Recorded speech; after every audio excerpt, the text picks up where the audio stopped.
قیصر و کسریٰ لقب تھا، جیسے روس کے بادشاہ کا لقب کسی زمانے میں زار تھا، جیسے شاہ ایران، یہ جتنی پشتیں گزری انہیں شاہ ایران ہی کہا جاتا، اور جیسے چانسلر جرمنی میں رائج ہے، جیسے فرعون، یہ انہوں نے کوئی 2-2,500 سال حکومت کی ہے فراعنہ نے، ایک فرعون آیا پھر دوسرا پھر تیسرا پھر ہوتے ہوتے اس طرح یہ چلتے رہے۔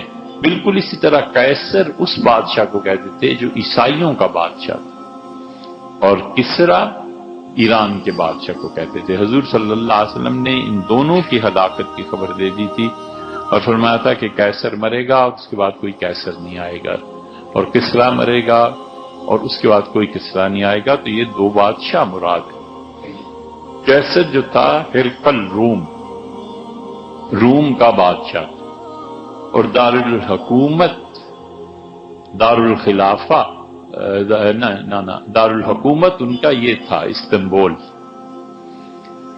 اور استنبول میں یہ جو آیا صوفیہ ہے، یہ جو مسجد ہے، یہ سب سے بڑا گرجا تھا، یہیں یہ بیٹھتے تھے، اور یہیں عیسائیت جو تھی یہیں سے پھیلتی تھی، اسی لیے کیتھولک جو ہیں وہ اب تک اس کے قائل ہیں۔ پھر یہیں سے اسے نکالا گیا تھا، پھر وہ شام چلے گئے تھے، پھر شام میں ہمس ان کا دارالحکومت بن گیا تھا، پھر بیت المقدس ایران نے حملہ کر کے فتح کر لیا تھا۔ ایرانیوں نے جو حملہ کیا تو پھر تو وہ گھس گئے اور مارتے ہی چلے گئے یہ ایرانی۔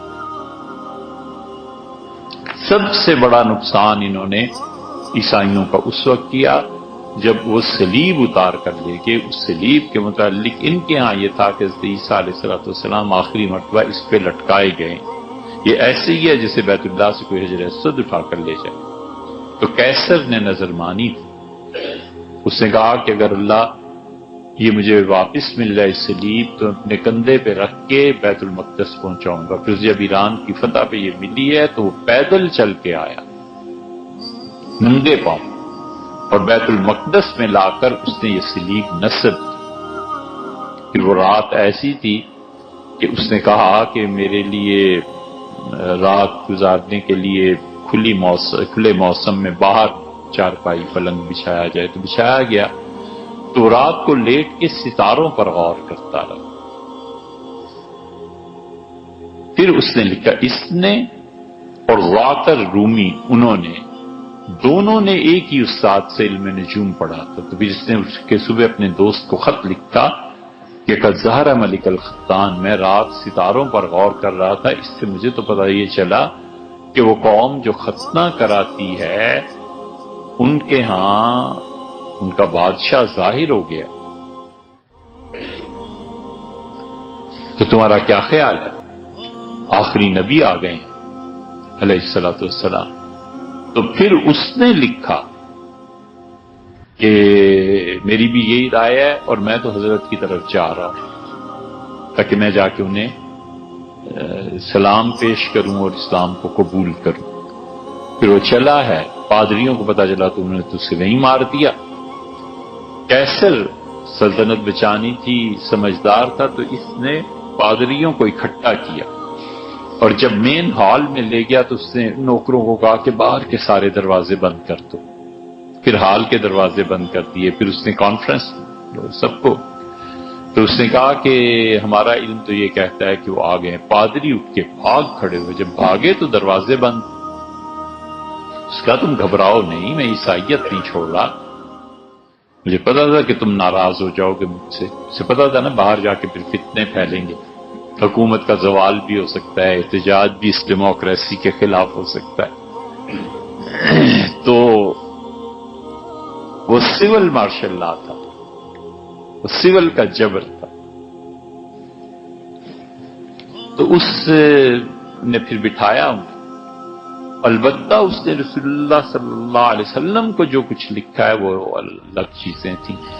پھر یہ ہو ہی رہا تھا کہ آپ کا خط پہنچ گیا، ہو ہی رہا تھا کہ اس نے کہا یہاں عربوں کے کوئی تاجر ان دنوں آئے ہوئے ہیں تو پتہ چلا ابو سفیان رضی اللہ عنہ، ابو سفیان کر کے آئے تھے معاہدہ حدیبیہ کا، رسول اللہ صلی اللہ علیہ وسلم بھی آزاد تھے، پورے عرب ممالک میں خط لکھ رہے تھے، 300 سے زیادہ خطوط لکھوائے ہیں، طبقات ابن سعد میں بہت خط آئے۔ ادھر اس نے حضرت ابو سفیان رضی اللہ عنہ کو بلا لیا اور پھر اسے خط دیکھا رسول اللہ صلی اللہ علیہ وسلم کا، اور پھر ابو سفیان سے پوچھنے لگا کہ یہ کیسے ہیں، کیا ہے، حالات کیا ہیں، تم جانتے ہو انہیں، اور تم میں جنگ کیسی رہی؟ تو بدر میں وہ جیتے تھے، احد میں یہی۔ حضرت ابو سفیان رضی اللہ عنہ کہتے تھے بڑا جی چاہ کہ جھوٹ بولوں، مگر میں جھوٹ اس لیے نہیں ملا سکتا تھا کہ مجھے پتا تھا میری قوم رسوا ہو جائے گی۔ لیڈرز جھوٹ بولتے تھے نا تو سمجھتے تھے قومیں رسوا ہو جائیں گی۔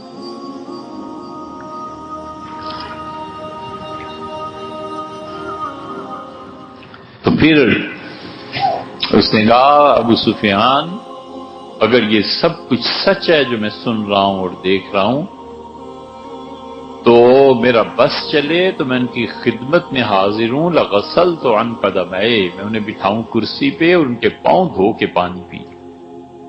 اللہ کی قسم اگر یہ سب کچھ سچ ہے تو یہ ملک ہمارے ہاتھوں سے نکل جائے گا۔ ابو سفیان اگر یہ سب کچھ سچ ہے تو اس کا مقابلہ کو اسی لیے کیسر نے آخری لنگر جو اٹھایا، بادشاہ تھا، تو اس نے شام کو سلام کیا اور اس کا شام ہمیشہ ہمیشہ کے لیے میری طرف سے اور عیسائیت کی طرف سے تجھے سلام ہے، اپنے ہم نہیں آئیں گے۔ تو یہ شام جو تھا یہ ان کا تھا، تو کیسر اور کسرا، اسی لیے اللہ نے پیشن گوئی کی تھی۔ اللہ نے فرمایا اب عیسائیوں کو مار پڑی ہے نا، ایرانیوں نے مارا ہے، تو ان ایرانیوں کو مار پڑے گی اور عیسائی ماریں گے۔ اس زمانے میں اتنی بڑی پیشن گوئی تھی جیسے کوئی کہہ دے کہ افغانستان امریکہ کو توڑ دے گا، یہ اتنی بڑی چیز۔ ٹائن بی نے اس پہ بحث کی ہے اور ٹائن بی نے لکھا ہے، یعنی حضور صلی اللہ علیہ وسلم کی صداقت کے متعلق اس سے کہا ہے یہ اس زمانے میں پیشن گوئی کرنا ممکن ہی نہیں تھا۔ جب یہ صحابہ رضی اللہ عنہ نے کہا تو لوگ ہنسے، لوگوں نے کہا معاذ اللہ پاگل ہو گئے ہو، سٹیا گئے ہو، یہ کیسی بات ہے۔ خلف جو تھا بلال رضی اللہ عنہ کو جو ایذا اور تکلیف دیا کرتا تھا، اس نے کہا وہ اگر شرط لگاؤ،